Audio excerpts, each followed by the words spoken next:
Hello tout le monde, bienvenue dans cette nouvelle vidéo dédiée aux parutions Charleston de ce mois d'avril. Avant de vous présenter les livres, j'ai une parenthèse à ouvrir. Si vous n'êtes pas belge, vous ne le savez pas, mais chez nous, la poste est en grève depuis 3 semaines maintenant, je pense. Donc il me manque 2 livres, mais c'est pas grave, je vais quand même vous en parler. Je vous mettrai juste la petite photo du livre, comme ça vous savez de quoi je vous parle. Mais au moins, vous savez pourquoi ils sont pas entre mes mains. Voilà, du coup, je ferme la parenthèse et puis c'est parti, je vous présente toutes les parutions de ce mois-ci. On commence avec le 2 avril et la parution du tome 3 de la saga de Clarisse Sabard. Donc c'est Le secret des agapantes et là c'est dédié à Morgane et sa grand-mère Juliette. Alors je ne vais pas vous lire le résumé parce qu'on est sur un tome 3 et le but c'est pas de vous spoiler, mais je peux vous dire que j'ai adoré ce tome 3. Alors la petite anecdote c'est que quand on l'a reçu, on nous a dit bon bah surprise, c'est pas le dernier tome parce que c'est ce que tout le monde croyait, c'est ce que Clarisse avait annoncé quand elle parlait de sa saga, mais en fait il y aura bel et bien un 4e tome et on a dû garder le secret le temps que ce soit bien annoncé par l'autrice elle-même et je suis trop contente d'avoir un tome 4 du coup parce que clairement on finit ce tome avec des questions, hein. Tout n'est pas... Enfin, on n'a pas les réponses encore à tout, donc j'ai hâte de savoir de ce qu'il en est de ce tableau et de ce secret de famille, des agapantes. Donc voilà, alors si vous n'avez pas lu le tome 1, ne lisez pas le tome 3. C'est vraiment une saga où les tomes sont liés, les histoires sont liées, et donc rien n'est indépendant. Vraiment, il y a des pièces du puzzle dans chaque tome, et le but à la fin, j'imagine qu'au 4e tome, on aura le fin mot de cette histoire, je l'espère en tout cas. Mais en tout cas, je peux vous dire que si vous aimez les secrets de famille, les sagas familiales, les romans historiques, les doubles temporalités, lancez-vous dans cette saga, elle est géniale. Alors je sais pas si on voit le tome 1 et... Ah oui, voilà. Le tome 1 et 2 sont déjà parus en poche, je les ai là sur le petit marque-page, j'espère qu'on voit bien. Et je les ai vraiment adorés, j'adore avoir le marque-page avec la couverture du livre. En plus le jaune, je le trouve vraiment très très beau pour le coup, c'est très printanier, enfin comme les autres au final, hein. Mais celui-là j'aime bien, en plus on l'a reçu dédicacé, donc ça c'est d'autant plus chouette. Mais vraiment j'ai adoré ce tome 3, alors il ne détrônera pas le tome 2, pour moi j'avais vraiment adoré l'ambiance du tome 2, j'avais vraiment accroché avec les personnages, mais mine de rien celui-ci était très très bien, surtout qu'on voyage dans le sud de l'Amérique, donc c'est très coloré, l'ambiance est vachement bien décrite, j'ai adoré passer ce moment dans le sud de l'Amérique, c'était vraiment chouette, j'aurais aimé qu'il y ait plus de moments qui se passent là, mais au-delà de ça, on va être durant la Seconde Guerre mondiale, durant la Résistance, et pas que, on va retrouver les cousines, on va enfin savoir pourquoi Morgane a disparu pendant un bout de temps, enfin bref, voilà, c'était juste trop trop bien. Donc si vous avez déjà commencé la saga, n'hésitez pas à la continuer, et si c'est pas encore fait, lancez-vous, je vous promets que vous ne le regretterez pas. Le 2 avril, toujours, est sorti un livre poche, à savoir La Maison des Portes de Tan Thuong Hang, j'espère que je le dis bien. Alors ce livre fait partie de la sélection 2026 pour le prix Charleston Poche et moi je trouve qu'il y a terriblement bien sa place parce que je l'ai vraiment beaucoup aimé, mais avant de vous en dire plus, je vous lis le résumé. Alors, Penang, Malaisie, 1921. William Somerset Maugham, je ne sais pas comment ça se dit, mais on va le dire Maugham, écrivain anglais au succès éclatant, traverse une mauvaise passe. Tourmenté par des problèmes de santé, un mariage fragile et le manque d'inspiration, il se réfugie à Castaway House chez l'un de ses vieux amis. Il y rencontre la femme de son hôte, Leslie, qui sous des airs impassibles cache un lourd secret. Au fil des jours, Willie et Leslie se rapprochent et celle-ci finit par lui livrer son histoire. Une histoire teintée de scandale qui implique une amie proche accusée de meurtre et une liaison avec un révolutionnaire chinois. Une histoire qui, pour l'écrivain, serait matière à un irrésistible roman pour relancer sa carrière, mais est-il prêt à trahir la confiance de sa nouvelle amie ? Inspiré d'une histoire vraie, ce roman envoûtant offre une plongée dans l'empire colonial britannique et brosse un puissant portrait de femmes redessinant sans cesse les contours de l'intime. Voilà pour le résumé. Eh bien, écoutez, j'ai adoré. D'ailleurs, mon avis est dans le livre. Je vais vous le lire. Il est ici, oui, je vous dis donc, un très bon roman historique porté par un personnage féminin fort et une plume riche et délicate. Écoutez, c'est tout à fait ça, franchement, j'ai adoré. Déjà, j'ai adoré parce que j'ai appris énormément de choses. Franchement, la Malaisie, je connais très peu, c'est un pays que je savais d'ailleurs pas du tout situé sur la carte avant de lire ce roman. Après, je suis allée voir parce que ça m'intéressait. Donc, je connaissais pas du tout l'histoire de ce pays, pas l'histoire coloniale. Je savais pas du tout que les Britanniques avaient joué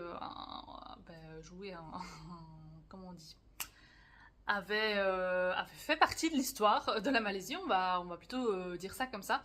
Et donc j'ai vraiment été surprise par tout ce que j'ai appris parce qu'au final je ne savais pas grand chose. Et quand je lis un livre et que j'apprends des choses, pour moi franchement c'est bonus plus plus plus parce que là je me sens vraiment plus cultivée sur un pont de l'histoire que j'ignorais totalement. Donc ça c'est une première chose que j'ai beaucoup aimée. Ensuite, les personnages.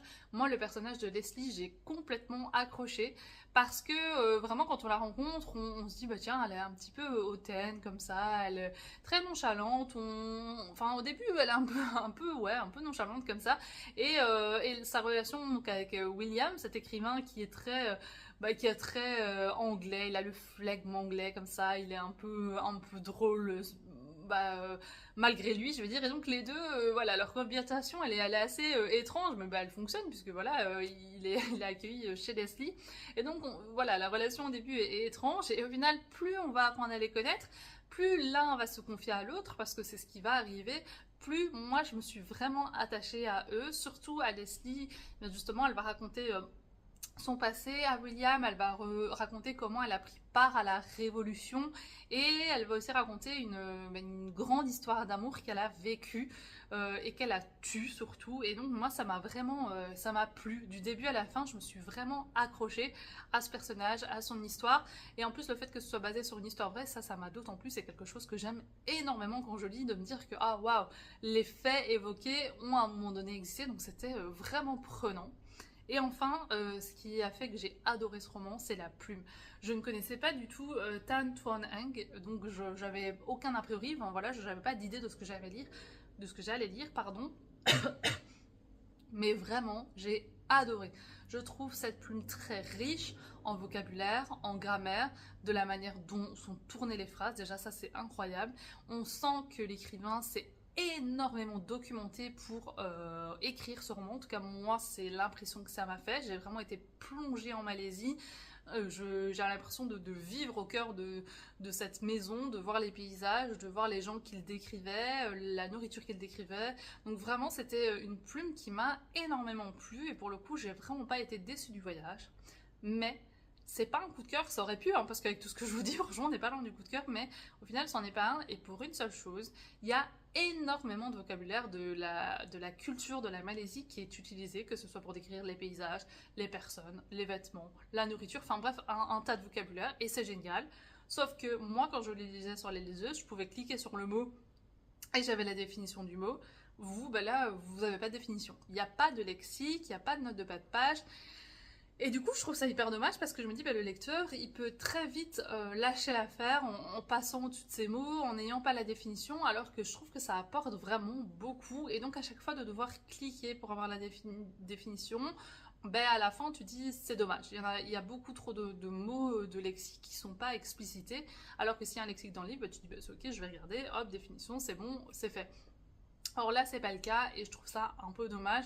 Et donc, ça entache un petit peu mon avis final. Mais sincèrement, c'était une très, très, très bonne lecture. Si vous aimez les romans historiques avec beaucoup de culture, celui-ci va vous plaire à coup sûr. Donc, n'hésitez pas à vous lancer. En tout cas, moi, franchement, je l'ai adoré. Toujours le 2 avril est paru ce magnifique roman, donc à savoir La sage-femme de Noronali de Bibianca Co, je pense que ça se dit comme ça.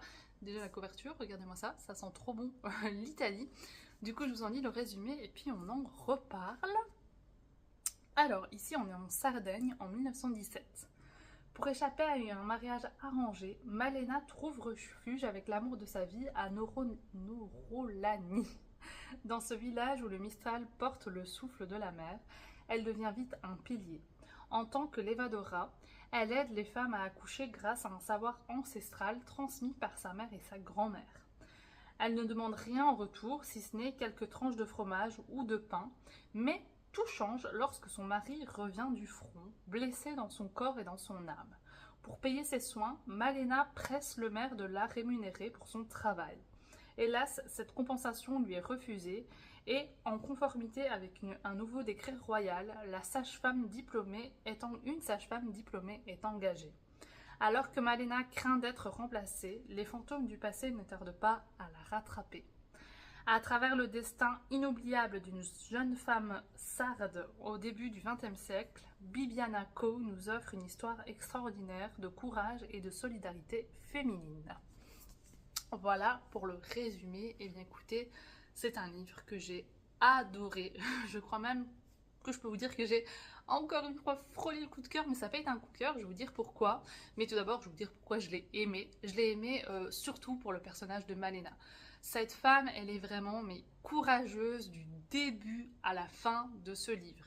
Elle, tout ce qu'elle veut dans la vie, c'est pouvoir aider les femmes à accoucher, à mettre au monde leur bébé et que ces bébés soient en bonne santé. Et ça, elle l'a appris de sa mère et de sa grand-mère.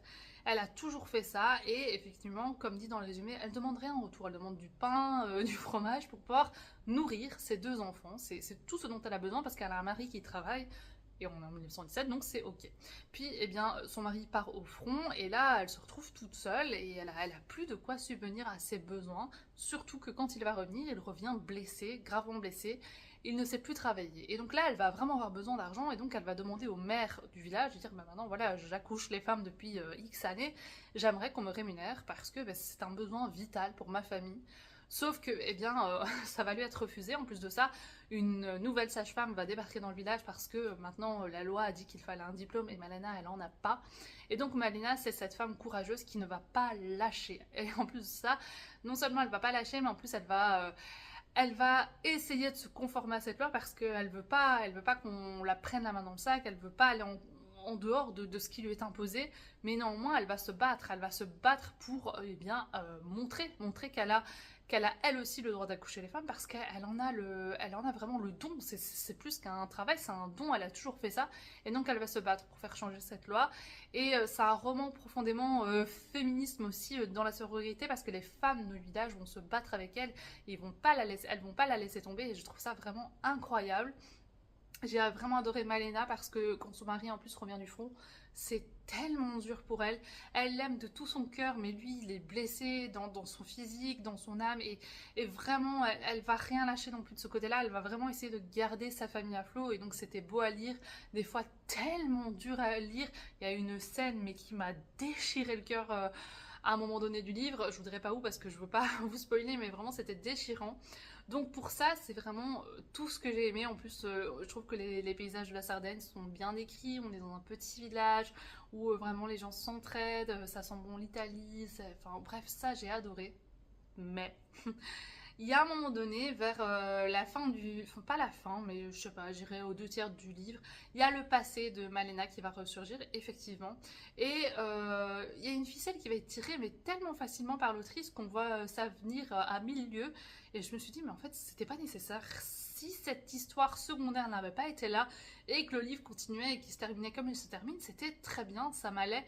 Or là, je sais pas pourquoi il y a eu cette histoire secondaire, je sais pas très bien ce que l'autrice a voulu faire, mais c'est dommage parce que du coup c'est ce qui fait que c'est pas un coup de cœur. Il y a vraiment eu ce petit plus qui pour moi est un moins. Voilà, c'est une histoire dans l'histoire qui n'est pas nécessaire et c'est bien dommage parce que tout le reste, la plume, les personnages, les descriptions, tout m'a plu.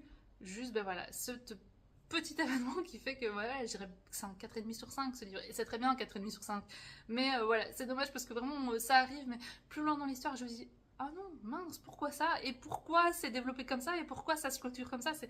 Ouais, voilà, c'est un peu dommage, mais au-delà de ça, c'est quand même très très bien écrit. Si vous aimez, pareil, les romans historiques avec des femmes fortes qui vont se battre pour leurs droits, qui agissent pour le bien des autres et pas pour le leur, parce que vraiment, Malena, elle agit surtout pour les femmes qu'elle aide à accoucher et pour sa famille. Elle en retire rien, elle s'en fout. Comme je vous dis, elle demande des tranches de pain en guise de paiement. Donc voilà, mais juste elle veut de la reconnaissance pour le travail qu'elle fait et ça c'est totalement normal. Donc voilà, c'est une histoire que j'ai vraiment adorée et que je ne peux que vous recommander. Toujours le 2 avril est paru le nouveau roman de Karen Swan, à savoir le dernier été. Donc le dernier été, c'est le tome 1 d'une nouvelle saga qui est L'île aux murmures. Et pareil, regardez-moi cette couve qui est méga représentative de l'histoire. Mais ça, on en reparle juste après le résumé. Donc là, on voyage en Écosse en 1930. Effie Gillis vit sur la dernière île sauvage d'Écosse, Sainte Kilda, avec ses 3 meilleurs amis. Aussi libre et indomptable que les falaises qu'elle escalade, la jeune femme accepte de servir de guide au comte Dumfries et à son fils Lord Sholto, lorsqu'ils viennent découvrir l'île et ses oiseaux. Entre Sholto et Effie, c'est le coup de foudre. Hélas, personne ne voit ce rapprochement d'un bon œil. Les deux jeunes gens viennent de mondes bien trop différents. Des mois plus tard, les insulaires sont forcés de quitter l'île pour le continent. Si Effie est effondrée, elle se réjouit de revoir Sholto lorsqu'elle est invitée à travailler chez les Dumfries. Mais leurs retrouvailles sont vite interrompues par une terrible nouvelle. Un homme a été retrouvé assassiné à Sainte Kilda et Effie est la principale suspecte. Le premier tome d'une saga passionnante mêlant secret, suspense et grande histoire d'amour au cœur de l'un des plus sauvages archipels d'Écosse. Voilà ce qu'on nous dit. Eh bien écoutez, je trouve qu'on en dit beaucoup, je ne m'attendais pas à ça.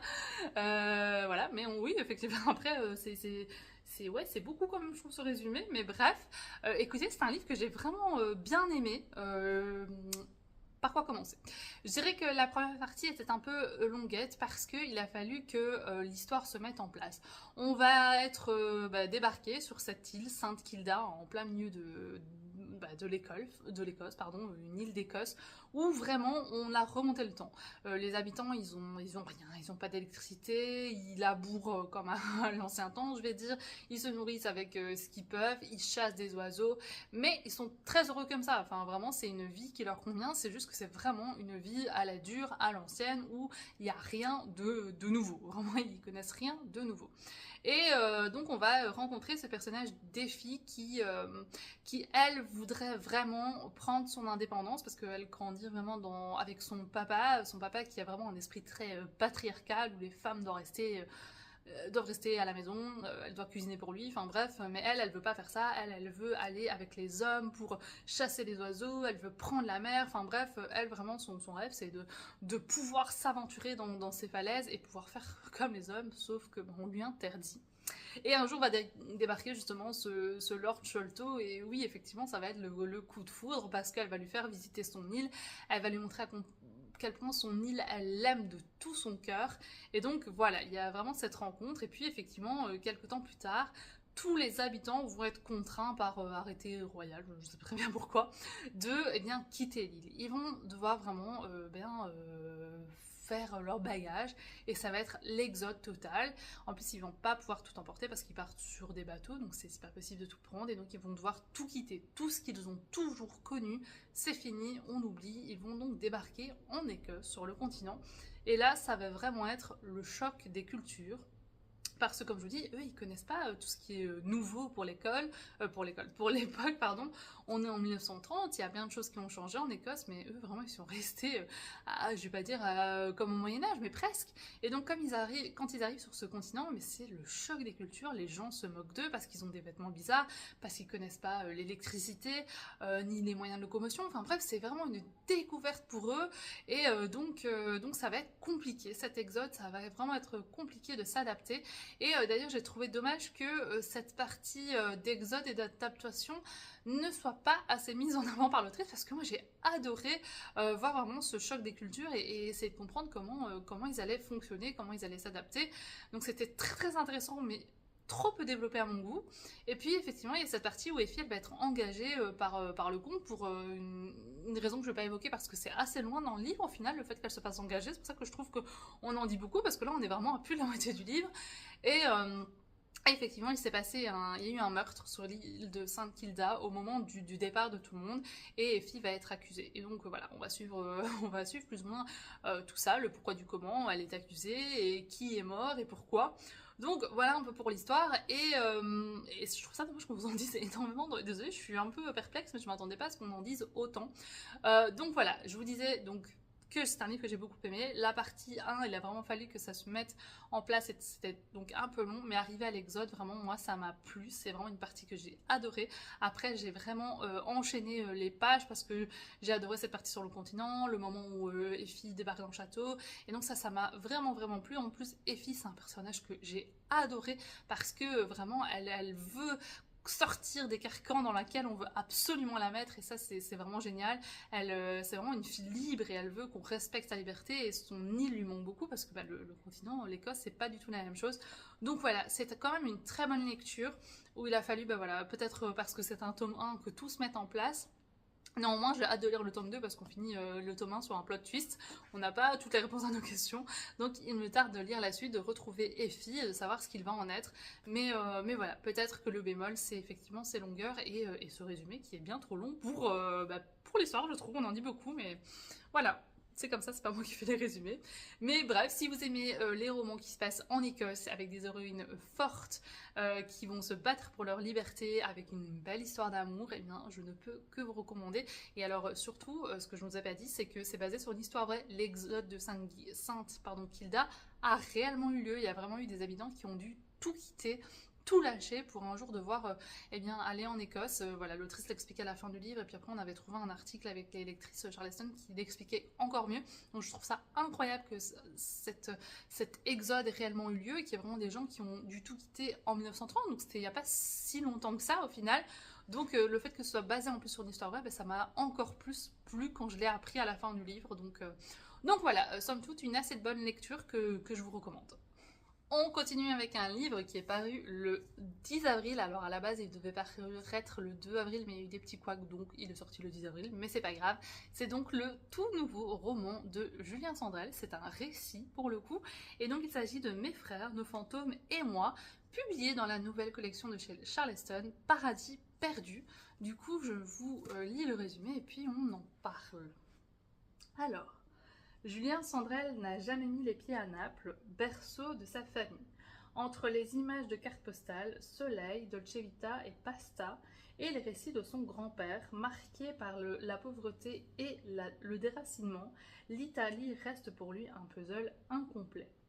Accompagné de ses deux frères, il part à la recherche de la tombe de son arrière-grand-mère, Pasqualina, pour comprendre enfin l'empreinte que cette histoire familiale italienne a laissée en lui. Il est loin d'imaginer à quel point ce voyage à Naples va changer sa vie. À travers ce premier récit intime, Julien Sandrel nous entraîne dans une quête familiale riche en surprises et en émotions fortes qui pose au creux une question universelle, oui, au creux, une question universelle. Comment savoir qui l'on est lorsqu'on ignore d'où l'on vient? Voilà pour le résumé. Désolée pour les petites fautes de langage. Écoutez, j'ai adoré. J'ai adoré ce récit. Alors, comme il s'agissait d'une nouvelle collection, on ne savait pas du coup tout dans quoi on s'embarquait avec les lectrices Charleston. Et franchement, moi j'ai été agréablement surprise, vraiment ultra agréablement surprise, enfin, vraiment c'était vraiment bien. J'ai passé un très bon moment. Alors avant ce livre là, j'avais déjà lu Julien Sandrel, je connaissais l'auteur, j'aime toujours ce qu'il fait d'ailleurs, mais je connaissais pas du tout l'homme derrière la plume, et en lisant ce livre, mais j'ai vraiment tellement appris sur lui parce que c'est vraiment un récit hyper intime où il nous confie plein de choses sur sa famille, ses ancêtres. Son grand-père avait écrit des journaux, pardon, et il nous livre des passages de ses journaux. Il nous parle de l'enterrement aussi de son grand-père. Il nous parle de ses enfants, de sa femme, de ses racines, du manque de connaissance de ses racines, justement parce que Julien Sandrel, avant ce livre, n'avait jamais été à Naples, et pourtant il y a une partie de sa famille qui vient de Naples. Et donc il va partir dans un espèce de voyage initiatique, je vais dire, où il va retracer l'histoire de sa famille avec ses frères. Et moi j'ai adoré. J'ai vraiment adoré apprendre toutes ces choses. D'ailleurs, j'ai appris quelque chose que j'ignorais totalement. Julien Sandrel, c'est un nom d'emprunt, c'est pas son vrai nom de famille. Et il l'a choisi pour protéger ses enfants, sa famille, et je respecte totalement, mais je savais pas du tout, je pensais que c'était vraiment son nom d'auteur. Donc voilà, rien que pour ça, je suis contente d'avoir lu ce livre, mais au-delà de ça, c'est vraiment une porte ouverte sur sa vie, sur son intimité, et je trouve ça vraiment très touchant qu'un auteur fasse autant confiance à ses lecteurs, ou même à des nouveaux lecteurs, pour eh bien, confier des choses aussi intimes. Donc voilà, moi vraiment c'était une très très belle lecture. Je sais pas si c'est un coup de cœur encore, j'arrive pas à me décider. Peut-être bien que oui en fait, parce qu'il y a rien à revoir, et en même temps c'est un récit de vie. Donc pour moi, juger les récits de vie, c'est bah, ça se fait pas parce que c'est la vie de Julien Sandrel, donc il n'y a pas à juger, il n'y a pas à dire si c'est bien écrit, mal écrit. Au final, ça m'a juste plu, j'ai été transportée à Naples avec ses frères, en plus il y a un peu d'humour, il y a aussi beaucoup de scènes émouvantes, enfin bref, c'était juste très bien à lire en fait. Il fait moins de 200 pages et j'ai passé un excellent moment, j'ai pas vu les pages se tourner, c'était juste super et j'aime beaucoup cette nouvelle collection parce que le but, donc ça s'appelle Paradis perdu, et le but c'est que les auteurs eh bien, parlent d'un paradis perdu. Et là en l'occurrence Naples, bah voilà, Julien Sandrel n'avait jamais été, donc ça peut pas être un paradis perdu, mais c'est tout ce qu'il y a autour de ça qui est un paradis perdu. Et je trouve le thème mais vraiment tellement parlant, et en même temps ça doit être très difficile d'écrire en se disant tiens quel est mon paradis perdu, de quoi je vais parler. Et bien là je trouve que Julien Sandrel s'est prêté excessivement bien à l'exercice, donc franchement ça m'a énormément plu. Et en plus, petite cerise sur le gâteau, il est dédicacé et je trouve ça très chouette. Donc voilà, et puis bah, comme je vous disais, j'ai déjà lu Julien Sandrel, donc j'ai vraiment retrouvé sa plume, toute cette poésie, toute cette douceur, cette justesse, on la retrouve là, et pourtant il parle de lui, donc c'est vraiment très chouette. C'est un très beau récit de vie que je ne peux que vous recommander. Toujours le 10 avril est paru Les Cottages de la mer de Jenny Colgan, donc c'est un livre que j'ai pas en possession, donc du coup je vous mets la photo ici, et donc je vous lis le résumé, et puis on en parle. Pour le coup j'ai pris ma tablette, du coup ce sera plus simple. Alors, après un divorce douloureux, Janet Monroe aspire à une vie calme et paisible. Infirmière dans un service de chirurgie auditive, elle partage son quotidien entre ses collègues, dont elle est très proche, et le petit cottage au bord de la mer qu'elle a rénové elle-même. Mais sa tranquillité est mise à rude épreuve lorsque sa fille Essie, qui a perdu son emploi et son logement à Édimbourg, n'a d'autre choix que de venir s'installer chez elle. Après une adolescence difficile et des années vécues chacune de leur côté, cette cohabitation forcée risque d'être mouvementée. Entre les sauvetages de chiots, les quiz improvisés au pub et la rénovation des cottages voisins, les deux femmes vont être amenées à se redécouvrir, portées par la douceur de la brise marine. Et si le moment était venu pour elles de prendre un nouveau départ? Alors, je m'excuse, mais je dois remettre hop, à charger, sinon je vais pas pouvoir faire la suite de la vidéo. Mais voilà, c'est fait. Donc, écoutez, je vais être tout à fait franche et transparente avec vous. Pour moi, ce livre, ça a été un flop. Voilà, j'ai vraiment eu du mal à le terminer. Je pense que je l'ai même lu en diagonale à la fin parce que je n'accrochais pas du tout, du tout. Il fait 384 pages, pourtant, donc c'est pas une grosse brique comme on peut l'imaginer, mais pourtant, ça a été compliqué parce que je me suis énormément ennuyée. Et j'en suis bien désolée, voilà. Je me suis ennuyée parce qu'en fait, l'histoire était vraiment courue d'avance, et peu importe les événements qui venaient un peu donner du peps, si je puis dire, à l'histoire, pour moi, ça n'amenait pas grand-chose. Je ne saurais pas vous dire, mais tout me paraissait vraiment arriver comme, comme des cheveux au milieu de la soupe. Il fallait créer des événements pour que l'histoire prenne corps et qu'il se passe au moins quelque chose. Donc pour moi, ça c'était déjà très compliqué parce que je voyais pas très bien où voulait en venir l'autrice dans tout ça. Et alors ensuite, Essie, je sais même plus comment elle s'appelle, je viens de vous le dire là, elle est insupportable. Elle est insupportable. C'est-à-dire qu'elle a une trentaine d'années, je pense, quand elle redébarque chez sa mère. On dirait on dirait qu'elle a 15 ans, elle parle super mal à sa mère, elle débarrasse pas la table, elle vit comme si c'était une ado, enfin bref, et je me dis mais c'est pas possible, mais j'ai envie de lui mettre 2 claques, enfin moi ça m'aurait pas choqué que sa mère elle la secoue à un moment donné parce que j'avais qu'une seule envie, c'est de faire ça, parce que c'est plus une ado, parce que voilà, qu'elles s'entendent pas les deux quand voilà, elles sont ados et que Effie ou Essie, je sais plus très bien, ait mal vécu le divorce à l'époque, ok, mais là il faut grandir, il faut passer à autre chose, il faut communiquer, et les deux ne communiquent pas. Donc voilà, c'était pas possible. Leur relation, c'était juste pas possible. Donc ça, les événements qui n'en sont pas. Ouais, je suis un peu dubitative sur cette histoire. J'avais déjà lu un livre de Ginny Colgan et j'avais pas été transcendée. Donc bon, bah là, voilà, je me suis dit, c'est pas grave, laisse une deuxième chance, on ne sait jamais. Bon bah en fait je pense que c'est juste pas du tout mon type d'histoire parce que là on peut vraiment parler de livres feel good à 100%, il ne se passe pas grand chose et je peux comprendre que certaines personnes aiment parce que c'est vraiment doudou, hein. Ouais, c'est vraiment hyper soft, ouais, bah, il se passe pas grand chose, je vais être tout à fait honnête, donc voilà, je me suis clairement ennuyée. Et puis alors le moment le plus cocasse de cette histoire, je vais quand même vous le dire, c'est qu'en plein milieu, à un moment donné, il y a une scène spicy, les gars, mais spicy. Je me dis mais qu'est-ce que ça vient faire là? Mais ça arrive là comme un cheveu sur la soupe. Je dis ah ouais, bon ma foi, ok, si on voulait pimenter l'histoire, ça y est, c'est fait. Donc voilà, ça c'est le moment où ça m'a fait rire quoi. Mais voilà, c'est tout ce que j'avais à dire sur ce livre parce que bah, pour le coup on est sur un flop. J'ai vraiment, c'est pas que j'ai passé un mauvais moment, c'est juste que je me suis ennuyée tout simplement. Donc voilà, mais si vous aimez La Plume de Ginny Colgan, apparemment vous aimerez celui-ci parce que les lectrices qui l'ont lu et qui aiment Ginny Colgan l'ont aimé. Donc à mon avis c'est juste moi à qui ça n'a pas plu. Et enfin, le 23 avril paraîtra Si le temps m'était compté de Stéphanie Giordano. Pareil, je vous mets la photo ici. Et donc je vais vous en lire le résumé parce que je ne le possède pas, comme vous l'aurez compris. Alors, Mila, jeune horlogère passionnée, travaille à Genève dans une boutique de montres de luxe. Un cadre prestigieux, un salaire à la hauteur de ses ambitions, et pourtant, cette réussite apparente ne la satisfait pas. Elle veut avoir le sentiment de servir à quelque chose. Après avoir refusé les avances d'un client important, elle décide de tout quitter et de retourner chez sa mère à Lautrec, dans le sud de la France, où elle a grandi. Au village, elle rencontre Pablo, un garçon de café philosophe qui lui pose une question déconcertante. De quelle personne a-t-elle marqué l'existence sans le savoir? Mila est persuadée qu'il n'y en a eu aucune. Pablo lui fait le pari de les trouver, persuadé que l'impact d'une existence ne se mesure pas à des exploits, mais à la profondeur des gestes, ce qui laisse une trace sans faire de bruit.